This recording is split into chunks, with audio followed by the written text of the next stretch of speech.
Bom, existe um processo chamado de desnaturação de proteínas.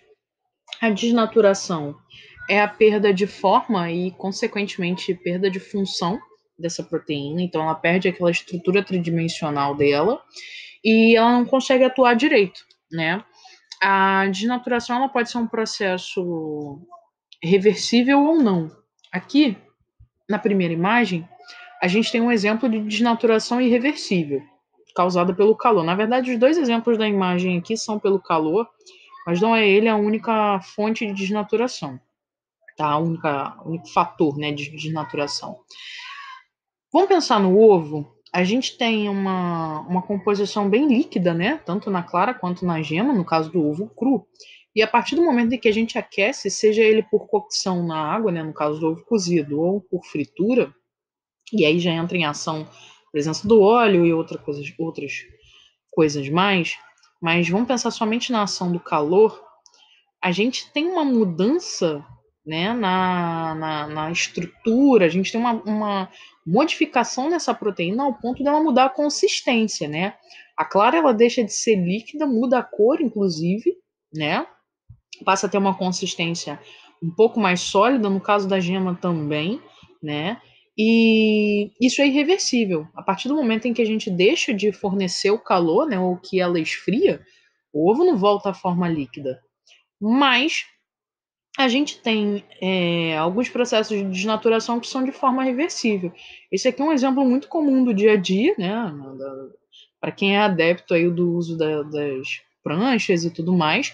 Aqui é somente o processo calor, não existe nenhuma composição, não estamos falando de produtos químicos, né? Pura e simplesmente a ação do calor.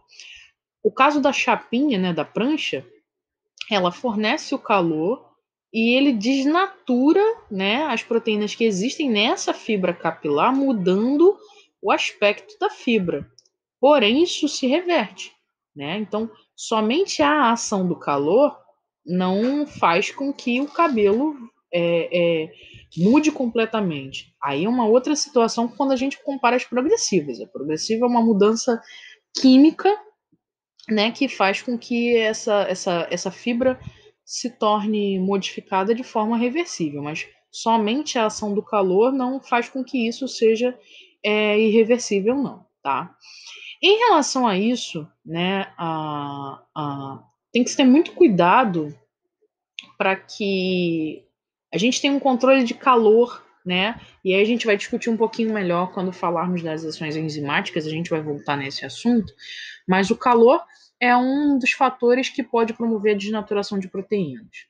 A radiação é outro, pH é outro, álcool, metais pesados, né? Então, assim, existe uma série de agentes que podem promover a perda da função dessas proteínas, alguns de forma irreversível, enquanto outros não, tá?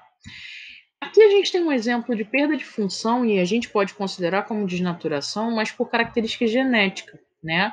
A mudança da forma da hemoglobina que a gente observa na anemia falciforme, né? Ela é dada por uma substituição de base nitrogenada. Aqui a gente tem o DNA normal, uma sequência normal do DNA CTT, e aqui a gente tem um DNA modificado. No lugar do T, a gente passa a ter um A. Essa mudança no DNA faz com que eu gere um RNA modificado, ó. Pela complementação das bases, onde eu teria um A no meu RNA normal, eu passo a ter um U.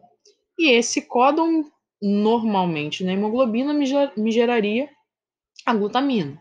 E aqui, no RNA modificado, gera a valina. Essa substituição de um aminoácido por outro é o responsável por fazer com que a hemoglobina perca completamente o formato dela e a hemácia adquira a forma de foice, que é a característica da anemia falciforme. Então, no caso da anemia falciforme, essa hemoglobina ela não vai ter o transporte de oxigênio eficiente, né?